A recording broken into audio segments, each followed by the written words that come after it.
وانت بتشتري عقار في دبي بغرض الاستثمار او بغرض السكن، فالفيديو ده ليك.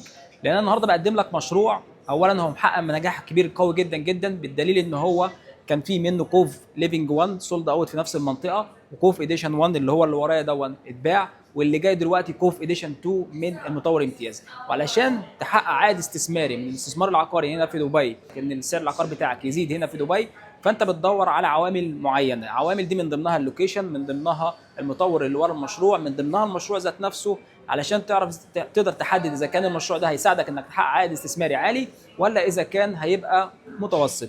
اليوم هحكي لك عن المشروع الاولاني كوف اديشن 1 اللي هو في منه نسخه ثانيه كوف اديشن 2 اللي جاي مع اطلالات راقيه جدا جدا وقطعه ارض مميزه. بعض الوحدات بتيجي مع بول او جاكوزي بمعنى ادق في البلكونه، وبعض الوحدات بتيجي بدون جاكوزي.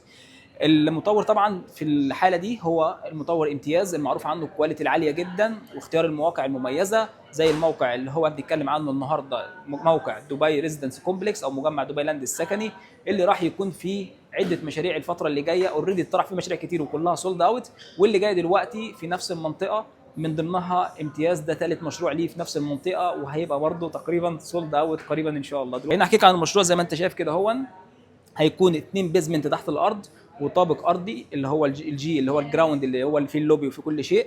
بعد كده عندك الطابق بوديوم للباركنج، بعد كده عندك 13 طابق، وبينتهي فوق بطابق الخدمات على الروف زي ما انتم شايفين فوق كده هون. ومن خلال اللي انت شفناه دلوقتي ده، ولا يعني يعتبر 1% من بقيه الكواليتي والخدمات واللكجيريوس لايف اللي انت بتاخدها في المشروع، تحقق من وراها عائد استثماري كويس وزياده في راس المال. اول حاجه خليني اقلب لك الكاميرا دلوقتي زي ما انت شايف المشروع كده هون بالظبط. الميزات اللي انا بحبها عند امتياز، اول حاجه بيسلم ديزاين ممتاز جدا جدا زي ما احنا شايفين كده، هو راقي جدا بسيط، رغم ان هو بسيط الا ان هو راقي يعني في المقام الاول عندي الديزاين. اطلالات واجهات كلها زجاجيه، سواء البانوراما فيو اللي هو الزجاج الداخلي والبلكونه اللي هي الزجاجيه. طبعا زي ما قلت لك في جاكوزي هيبقى في البلكونه، ونقول انا ليه جاكوزي. الخدمات اللي تبقى موجوده في المشروع بتبقى راقيه جدا، زي مناطق العاب الاطفال، يعني هنلاقي فوق على في مكان فوق في الوسط كده مغطى، ده في الجيم وفي مناطق العاب الاطفال، وعندك الكلاب هاوس، وغير كده برضو عندك الانفينيتي بول زي ما انت شايف كده على الروف فوق. فكل ده بيساعدنا ان احنا نأجر الوحده بتاعتنا لعائلات باعلى ايجار ونحقق من وراها عائد استثماري.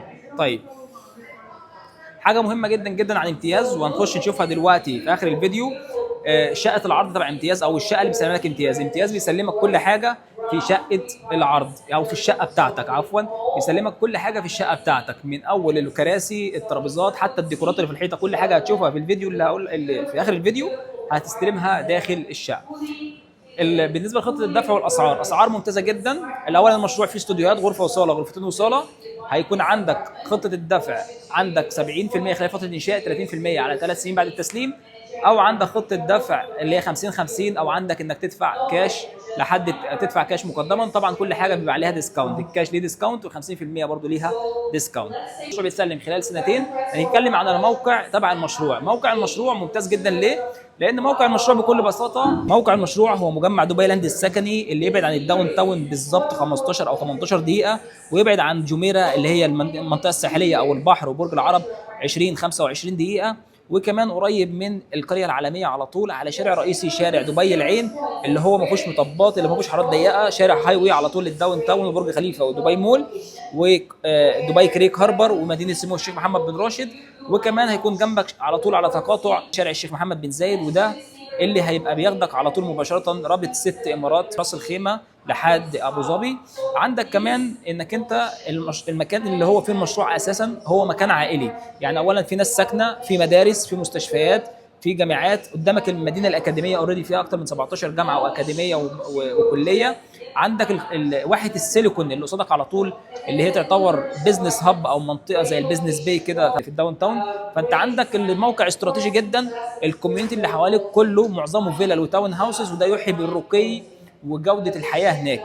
وبما ان الكوميونتي ده ما كانش فيه انشاءات الفتره اللي فاتت، والانشاءات بدات فيه السنه دي يعتبر، والحمد لله زي ما احنا شايفين امتياز باع المشروع كوف ليفنج الاولاني وكوف اديشن 1 وكوف اديشن 2 نازل، وكل دي المشاريع كلها بتبقى في الغالب بسرعه سولد اوت او بتتباع بسرعه، نظرا لان المكان عائلي جميل مرتب في كل خدمات، مخدم بالكامل، قريب من الداون تاون ومركز المدينه، فانت ده افضل شيء تقدر تستثمر فيه وتعمل فيه عائد استثماري كويس.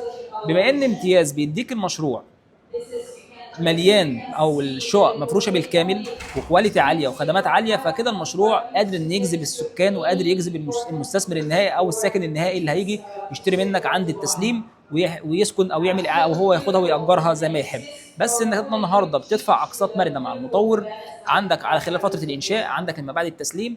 حتى بالنسبه لبعد التسليم ممتازه جدا، لان عندك الاستوديو مثلا سعر الاستوديو 600 الف درهم، فانت لو دفعت لحد التسليم 70% هتبقى دافع حوالي 420، والايجار اللي جاي هيغطي نسبه كبيره جدا من الاقساط اللي عليك. الغرفه وصاله سعرها مثلا 900 الف درهم، نفس الكلام لحد التسليم هتبقى دافع 70%، وعندك 30% بعد التسليم. الاقساط بتسد يعني الايجارات بتسد الاقساط اللي عليك.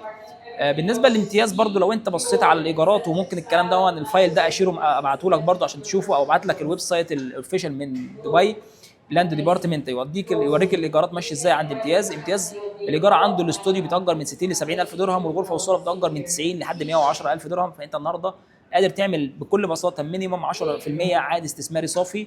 ده عائد على الاستثمار، لكن لو حسبناها عائد على اللي انت دفعته هيعدي الارقام دي كلها. وزي ما قلت لك الوحده هتدفع بالنيابه عنك الثلاث سنين اللي بعد التسليم، يمكن تدفع منك 90% من الاقساط اللي بعد التسليم كلها هتدفع من خلال الايجار. هنطلع دلوقتي نشوف الشقه.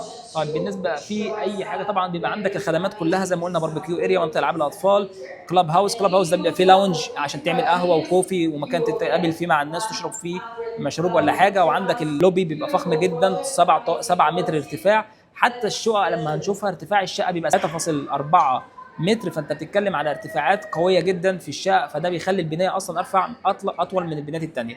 بالنسبه للاطلالات، عندك اطلاله كويسه على الفيلا كوميونتي، اطلاله ممتازه جدا على الكوميونتي ذات نفسه تبع المجمع دبي لاند السكني.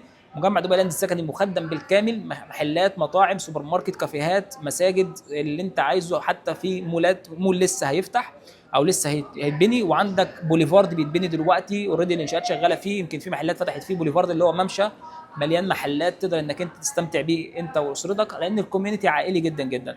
وزي ما وضحت قدامك واحد السيليكون، جنبيك القريه العالميه، وجنبيك الاي ام جي وورلد، على شارع رئيسي شارع محمد بن زايد، وعلى شارع رئيسي شارع دبي العين، حتى بعديك على طول شارع الامارات العابر. فانت اوريدي عندك 3 شوارع هاي واي ماسكين الدوله كلها يعتبر، تقدر تتحرك بكل سهوله وانت داخل وانت خارج. الكوميونتي انا حابه كمان، بفضله عن كوميونتي تاني معين مثلا اللي هو كوميونتي كبير قوي فيه انشاءات كتيره جدا. المشروع ده الكوميونتي ده صغير، الانشاءات اللي فيها تبقى محدوده. هيبقى عندك اساسا من دلوقتي عندك طلب اوريدي كبير جدا على المنطقه. زي ما قلت لك انت بتخدم بطريقه كبيره جدا على الداون تاون والبيزنس باي والدي اي اف سي، دبي انترناشونال فاينانشال سنتر. اللوكيشن ده عليه طلب غير طبيعي، من افضل يعني الاماكن تقدر تستثمر فيها. فلو انت مهتم في مشروع تعمل منه عائد استثماري فعلا حرفيا، والكلام ده بالدليل امتياز يمكن من المطورين المعروفين عنهم ان هم حتى خلال فتره الانشاء بتقدر تعمل اعاده بيع وتكسب في الوحده بتاعتك 20 و30%. ما بالك مع مشروع زي كده وانت بتشتري النهارده؟ على فكره امتياز من ارخص الاسعار اللي بتتقدم لك في السوق دلوقتي، بالكواليتي دي وخطه الدفع دي والفرش ده محدش تاني بيقدمها. فهو بيديك فرصه انك تعمل عائد استثماري كويس، وبيديك فرصه انك تحقق ارباح من الاستثمار معاه. وده الكونسبت بتاع امتياز. زي ما قلت لك يبقى كده هنتكلم لوكيشن عائلي عليه طلب جدا، قريب من الداون تاون والاماكن المركزيه. المطور معروف، ذات ثقه، كواليتي بتاعته عاليه جدا، بيسلمك لاكجري يونت يعتبر او لاكجري ابارتمنت. الخدمات اللي موجوده في المشروع جذابه جدا للناس عشان تسكن وتستثمر. فانت النهارده عندك الفرصه الاكبر والاقوى علشان تستثمر هنا في دبي في مشروع زي دوت. هنطلع دلوقتي نشوف شقه العرض. كده شقه العرض تبع امتياز، ودي اللي انت راح تستلم مثلها بالظبط، مع اختلاف طبعا في شكل الديكور والفرنتشر، بس هتستلم كل حاجه هحكي لك عنها دلوقتي في الفيديو. اول ما بتبدا دخلة الباب زي ما انت شايف كده، بيبقى فيه طبعا الديكور الخشبي اللي حوالين الباب، وعندك اللوحه دي بتبقى موجوده كده كلفته كويسه جدا بتوحي بالفخامه والرقي. ده رقم الوحده بتاعتك، يمكن ما تلاقيش اصلا في اوتيل. بالنسبه للباب طبعا بيبقى 4 مفصلات زي ما احنا شايفين كده، هو 2 فوق و2 تحت. فاحنا بنتكلم على كواليتي عاليه جدا متقدمه من المطور. في ناس بتسلم 3 مفصلات، بس انا باكد لك ان 4 مفصلات يعني الباب عمره طويل جدا معاك، ما يحصلش فيه حاجه ان شاء الله. عندك طبعا اول حاجه السمارت سيستم برضو بتيجي معانا، انك انت تقدر تخش البيت بتاعك عن طريق البصمه او عن طريق الباسورد هنا. تمام، تكتب هنا الباسورد، او برضو عن طريق خلال كارت مثلا تحطه والباب يفتح معاك. طيب بالنسبه للمطبخ زي ما احنا شايفينه كده، تمام. المطبخ بيجي بكل الاجهزه الكهربائيه اللي بتبقى موجوده فيه، اللي انت ممكن تحتاجها داخل الشقه عندك. زي ما احنا شايفين كلها من بوش الالماني، زي ما شايف كده الفرن، الميكروويف عندك طبعا، ده الكاونتر توب، البوتاجاز بوش برضو الالماني، السحاب او الشفاط علشان خاطر الروايح تبع الاكل ما يبقاش فيه روايح في البيت، فكل حاجه منظمه وسمارت ديزاين. هنا عندك بيبقى اول مره عندك هنا فلتر جروهي للميه، بحيث انك انت لو عايز تشرب حتى الميه او تطبخ من خلالها او تستخدمها في الاكل تقدر انك انت تستخدمها. عندك السنك دلوقتي هنا هو الحوض زي ما احنا شايفين كده، برضو مش اللي هو الستانلس، بيبقى نوع تاني اقوى اعلى كواليتي شويه طبعا. وده هنا الحنفيه زي ما انت شايف. بالنسبه بقى للمرايه اللي انت شايفها قدامك دلوقتي، وبالنسبه لاعمال الديكورات الخشبيه اللي موجوده، يا ترى دي هتستلمها؟ كل ده هتستلمه مع الشقه زي ما انت شايف المرايات، ودي بتوحي بالوسع والفخامه برضو زي ما انت شايف. عندك طبعا ده حمام، بيبقى عندك حمام الضيوف في الوان بدروم، احنا دلوقتي في غرفه وصاله. نفس الكلام بيجي لك دلوقتي الهاندل اللي بتبقى عباره عن النحاسي الجميل دون، مع برضو الحيطان بتبقى سيراميك واخد التأثير الصخري. هنا برضو عندك الحوض بيبقى مايل لقدام، مبيبقاش حوض عادي. اماكن للتخزين برضو في الحمام من جوه، وبرضو المرايات في كل مكان، والاضاءه الخلفيه كل ده بتستلمه، مع حتى الاضاءه مثلا النجف الصغير دون بتستلمه. وعندك الاضاءه فوق بتبقى سبوتات. فانت عندك برضو حتى السيراميك بيبقى يعني طويل وعريض، بيبقى كده برضو بيوحي بالوسع برضو. هنا نفس الكلام، بيبقى عندك ترابيزه الاكل بتستلمها، او ترابيزه الغداء زي ما بنقول عليها، او ترابيزه الطعام. الادراج كلها واماكن التخزين بتيجي كلها طبعا بتبقى نظام سوفت كلوز، تقفل على الهادي. هنا برضو عندك زي ما انت شايف كده التلاجة موجودة هنا، موجود فوق، تمام. برضه اماكن تخزين كتيره، وبيبقى عندك برضه الغساله وكل شيء بتستلمه. طبعا الغساله بتبقى موجوده في اللاندري روم او المكان الغسيل دون، تمام. دي الغساله، تمام، برضه بوش، تقدر انك انت تستفاد من كل الاماكن دي، تحط فيها ادوات النظافه والمساحيق زي ما بنقول عليها. السقف زي ما احنا شايفين الارتفاع بيبقى 3.4 متر، يعني هنتكلم على عندك الهاي سيلينج بتاعك ممتاز جدا. اطلالاتك كلها بانوراميه طبعا، مفيش حوائط عاديه، كلها حوائط زجاجيه. هنا برضو عندنا اعمال الديكورات اللي ورا التلفزيون والتلفزيون، كل ده بنستلمه حتى مع التي في برضو او التلفزيون. النجف اللي موجود برضو بنستلمه، الاعمال الخشبيه اللي في الحيطان ركزنا فيها كلها، حتى اماكن التخزين اللي حوالين المطبخ دي برضو كلها بنستلمها. بالنسبه لغرفه النوم نفس الكلام كده بنستلمها، تستلم اماكن التخزين اللي موجوده دي والتسريحه بالمرايه. برضو عندك الوحدات كلها، غرفه النوم كلها اطلالات زجاجيه زي ما شفناها في الفيديو الاولاني. هنا فوق عندنا طبعا الديكورات، حتى اعمال الديكورات اللي ورا السرير كلها بتستلمها. بالنسبه لورق الحائط برضو بتبقى في اعمال ورقيه في الحائط برضو، او ديكورات ورقيه في الحائط بتبقى موجوده.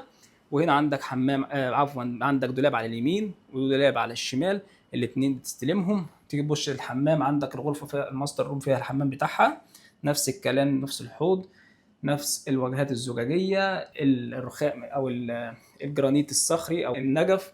عندك هنا طبعا ده الدش الشاور الثابت والشاور المتحرك. اماكن التخزين بتبقى عندك برضو هنا في الجنب، اماكن تحت سحب الميه، تمام. الديكورات نفس الالوان النحاسيه اللي احنا بنشوفها قدامنا دي كلها الهاندل وكل شيء. فكده احنا اتكلمنا عن كل التفاصيل الخاصة بالمشروع، سواء الشقة سواء المشروع اللي هو التصميم بتاعه والكواليتي بتاعته والمطور اللي ورا المشروع واللوكيشن. فانت دلوقتي قدام اختيار كويس جدا، فرصة استثمارية ممتازة جدا، تقدر تتواصل معايا علشان تلحق تحجز وحدة مع إطلالة كويسة وفي طابق مميز برضو، لأن انت عندك الطوابق بتفرق معاك في الاستثمار، وعندك برضو الإطلالة بتفرق معاك في الاستثمار، حتى اختيار وحدة بمساحة كويسة